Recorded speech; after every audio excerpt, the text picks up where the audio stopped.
l'an prochain. Un mot à ce stade du journal d'un anniversaire. Les plus anciens d'entre vous s'en souviennent.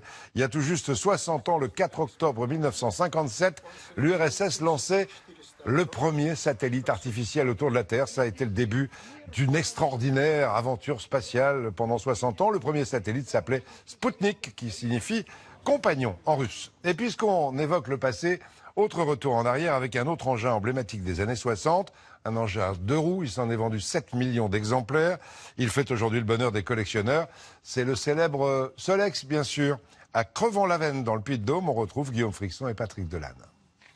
C'est une de ces histoires d'amour qui ne se ternit pas avec le temps. À chacun son style, à chacun son plaisir du Solex. Alors il y a les machines qui brillent et celles qui ont laissé l'usure des décennies se faire une place. Il est dans son jus celui-là. C'est vraiment un objet émotionnel, c'est un objet lié à des souvenirs, lié à des gens. Et c'était un objet qui permettait aux personnes de se rencontrer, soit de rencontrer sa petite copine, de rencontrer ses parents, grands-parents, amis. Ici, la plupart des Solex a près d'un demi-siècle. Et ces amateurs ont toujours gardé un œil nostalgique dans leur rétro. Il date des années 70. Il me servait en ville, à Clermont-Ferrand, pour rejoindre ma famille entre midi et 2, tous les jours. Mais autant être clair, rouler à Solex, c'est l'art de prendre son temps, ou plutôt de le perdre avec une certaine poésie. Il suffit d'être dans des paysages sympathiques. Là, vous voyez les petites routes qu'on prend tout de suite, c'est très agréable. Et puis ben voilà, on remonte un peu le temps, on vit un peu une autre époque, voilà, c'est tout un plaisir, quoi. Avec son autonomie d'une centaine de kilomètres et son bruit particulier, l'engin a une vitesse de pointe de 25 km/h. C'est la sérénité, c'est cool, et puis on sait qu'on n'ira pas plus vite, donc on est obligé de l'accepter. Et si à chaque balade, ces amateurs savent à combien ils partent, ils ne savent en revanche jamais à combien ils vont arriver. Le Solex, c'est aussi du bricolage permanent. Il y a une blessure qui est irréversible. Eh oui, voilà. Mais le pneu à l'âge du Solex. En tout cas, Jean-Pierre, on a trouvé la solution pour ne plus jamais avoir d'excès de vitesse en reportage. Désormais, nous partirons en Solex.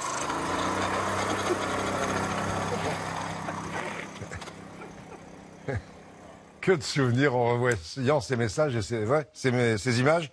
C'est vrai, pas d'excès de vitesse. On part en Dordogne à présent avec autre chose, des images surprenantes dans un jardin vraiment extraordinaire. C'est la saison des courges qui a commencé. Eh bien, le jardinier qu'on va voir, vous voyez la photo derrière moi, en fait pousser des citrouilles de plus de 400 kilos à Saint-Pierre-d'Hérault en Dordogne. Grégoire Guisteau, Christelle Arfel. Ah, ça va faire des 400 kilos. Ce potiron pèse environ 420 kg, les 3 autres sans doute presque autant. Des tailles de cucurbitacées hors normes, comme un peu partout chez ce périgourdin. Ça c'est de la rugueuse d'Aïssine. J'en ai sorti 17 sur le pied. La récolte d'Alain est miraculeuse cette année. Le résultat de 12 ans de savoir-faire pour ce jardinier amateur. Ah ben là, vous avez à peu près 500 pièces, là, entre 500 et 520 pièces. Encore, j'ai des copains qui m'ont aidé à amener tout ça parce que c'est tellement gros et énorme que c'est pas facile à monter, quoi. Vous voyez, c'est des feuilles énormes. Premier secret de réussite de ce passionné, son jardin extraordinaire, idéalement situé le long de la Dordogne. La rivière lui apporte naturellement suffisamment d'eau et d'engrais. Ça peut pousser jusqu'à combien ça? Ah ben les Américains ils font une tonne d'œufs et un monsieur Polonissé il fait 650 kilos lui. Exemple avec ce melon d'Espagne, plutôt rentable cette année. 42 pièces récoltées avec un seul pied. C'est une moyenne de 10 kilos. Entre 8 et 10 kilos. Il y a beaucoup d'amour, il y a du travail. Il faut s'en occuper. Tout simplement. Il suffit pas de mettre le pied puis d'attendre, ça va pousser tout seul.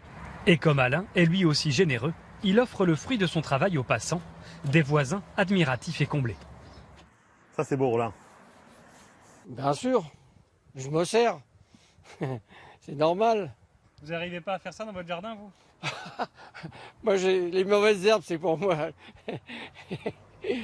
Les beaux trucs, c'est pour lui, les mauvais, c'est pour moi. Tous ces légumes finiront en gâteaux, confitures ou veloutés. Les habitants de Saint-Pierre-d'Hérault ne devraient pas manquer de soupe pour l'hiver cette année.